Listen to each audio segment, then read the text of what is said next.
সপরিবারে তুফান দেখলেন জুনায়েদ আহমেদ পলক।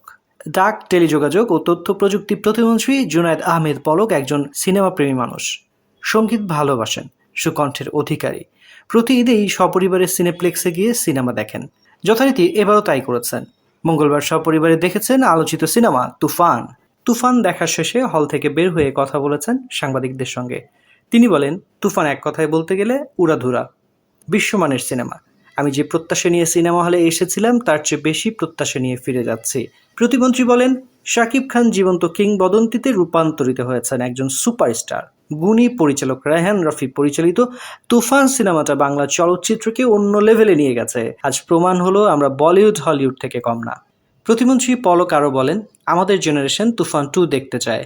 এ সময় প্রতিমন্ত্রী বলে ওঠেন, দেখেন আমি আপনাদের সাথে কথা বলছি আর আমার ছেলে তুফান 2 দেখাচ্ছে।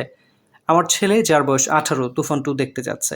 তার মানে আমাদের নেক্সট জেনারেশন তুফান 2 দেখতে চায়। এদিকে প্রতিমন্ত্রী পলকের সহধর্মিণী আরিফা জেসমিন বলেন, আমি জওয়ান দেখে বলেছিলাম সিনেমাটি আবার দেখতে হবে, এবার তুফান দেখে বলছি কয়েকবার দেখতে হবে।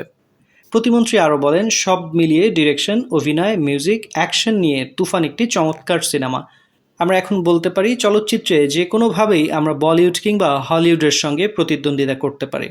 উল্লেখ্য, প্রতি ঈদেই সপরিবারে সিনেপ্লেক্সে গিয়ে সিনেমা দেখতে যান তথ্য প্রযুক্তি প্রতিমন্ত্রী জুনায়েদ আহমেদ পলক। এবারও বাদ যাননি তিনি। মঙ্গলবার সপরিবারে দেখে এসেছেন বহুল আলোচিত সেই সঙ্গে প্রতীক্ষিত সিনেমা তুফান।